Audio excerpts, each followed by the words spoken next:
Good evening everyone, welcome back to my channel. My name is Shikha Sharma and I am a teacher by profession and my channel name is Teach, Learn and Grow with me.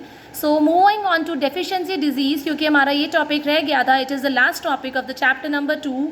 Deficiency disease. What do you mean by deficiency? Deficiency means किसी भी चीज़ की कमी होना, lacking होना, and disease बीमारी. मतलब हमें किसी भी विटामिन या मिनरल की कमी से जो भी हमारी बॉडी में बीमारी होती है उसको हम बोलते हैं deficiency disease. It means the disease that is caused due to lack or due to deficiency of any particular mineral or vitamin in our body. किसी भी डिजीज़, कोई भी डिजीज़ ऐसा जो विटामिन और मिनरल की डेफिशिएंसी से, उसकी कमी से होता है, उसको हम बोलते हैं deficiency disease. Now coming on to vitamin A. जो विटामिन ए होता है, it is present in your carrot and green leafy vegetables, और इसकी कमी अगर हमारी बॉडी में होती है तो इट कॉजेज नाइट ब्लाइंडनेस. अब इसके नाम से ही आपको पता लग रहा है नाइट ब्लाइंडनेस मतलब रात को अंधा हो जाना, मीन्स रात को दिखाई ना देना. A person is not able to see properly in dim light. कई बार लाइट रोशनी कम होती है या रात होती है तो पर्सन प्रॉपरली नहीं देख पाता है, उसको हम बोलते हैं night blindness. Now coming on to vitamin B1 that is beriberi. इसमें क्या होता है, it affects your nervous system. आपके ये this disease is related to brain. इसमें आपका क्या होता है, यू विल हैव टायर्डनेस. आपको छोटे छोटे काम करने के बाद ही थकावट होने लगेगी and you will feel very little energetic for any work. आपको लगेगा कि आपकी बॉडी में एनर्जी नहीं है and you are not able to do your work with great interest and with energy. Then coming on to vitamin C, it causes scurvy in human beings. Scurvy means bleeding and swollen gums. जब आपके आजकल बच्चों में बहुत ज़्यादा ये problem हो रही है कि हमारे मसूड़े फूल जाते हैं और उसमें से खून आने लग जाता है, तो it is a deficiency disease of vitamin C. Now coming on to vitamin D, it is rickets.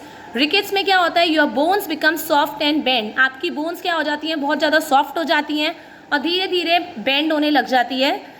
ये जनरली डिजीज़ आपको छोटे बच्चों में देखने को मिलता है. वो बच्चे जो जल्दी से खड़े नहीं हो पाते हैं, आपने देखा होगा आजकल कुछ बच्चे 3-4 साल तक खड़े नहीं हो पाते हैं बिकॉज उनकी बोन्स इतनी स्ट्रांग ही नहीं होती है कि वो स्टैंड हो पाएँ या वॉक कर पाएँ. तो इसी डिजीज़ को बोलते हैं रिकेट्स, जिसमें आपकी बोन्स सॉफ्ट हो जाती हैं and you are having tooth decay also. जो आपके दांत होते हैं, कुछ बच्चों के दांत भी बहुत लेट आते हैं. तो it is basically the deficiency disease of vitamin D. Now coming on to calcium. ये तो आपको पता ही होगा, calcium is present in your milk. और अगर कैल्शियम की कमी होती है तभी हमारी मम्मी हमें बोलती है कि दूध पिलाओ, इसको दूध पिलाओ, छोटे बच्चों को दूध दो. Y?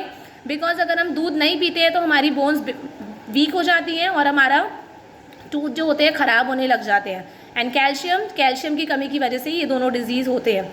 Now coming on to iodine. Iodine is a mineral present in your salt. जो हम नमक खाते हैं, आपने सुना होगा एडवर्टाइजमेंट में भी कि क्या आपके खाने में नमक है या आपके टूथपेस्ट में नमक है. तो आपके जो खाना होता है उसमें आपका सॉल्ट जो आप ऐड करते हैं उसमें आयोडीन होता है. जब भी उस पर लिखा भी होता है, अगर नहीं देखा है अभी तक तो you can see today only, आपके सॉल्ट पे लिखा होता है, नमक के पैकेट पे iodise salt. It is basically a iodine containing salt, जिसकी कमी से क्या होता है, आपकी बॉडी में ग्वाइटर हो जाता है. ग्वाइटर मीन्स आपका जो नेक रीजन होता है वो बहुत ज़्यादा मोटा होने लग जाता है, स्वेल होने लग जाता है and you will have thyroid problem also. Right. And coming on to iron. जो आयरन होता है आपकी ग्रीन लीफी वेजिटेबल्स में होता है और आपको आयरन की कमी से होता है अनीमिया. अनीमिया मीन्स खून की कमी होना. और जो एनीमिक पर्सन होते हैं उनकी जो आइज़ होती हैं, उनका फेस होता है वो येलोइश या वाइटिश कलर का होता है और हम उसको देख के रिकॉग्नाइज कर सकते हैं कि इसके अंदर खून की कमी है. So these are the various deficiency disease of different vitamins and minerals. And last one is your balance diet. Balance diet क्या होती है, a diet that contains all the nutrients in proper amount. ऐसी diet जिसके अंदर सारे के सारे nutrients होते हैं प्रॉपर अमाउंट में, उसी को हम बोलते हैं बैलेंस डाइट. उसके नाम से ही पता लग रहा है आपको बैलेंस डाइट के. फॉर एग्जाम्पल, अगर आप अपने खाने के अंदर रोटी भी खाते हैं, चावल भी खाते हैं, दाल भी खाते हैं, फ्रूट्स भी खाते हैं, आप रफेज भी खा रहे हैं और वाटर भी ले रहे हैं, मिल्क भी ले रहे हैं, तो ऐसे खाने को बोलते हैं बैलेंस्ड. इसका मतलब हमारी डाइट बैलेंस्ड हो गई. आपने क्योंकि सारा खाना ऐसा खाया जिसमें हर एक कोई ना कोई न्यूट्रिएंट है. That is called balanced diet. Thank you everyone. If you like my channel please subscribe me. Teach, learn and grow with me. Thank you everyone.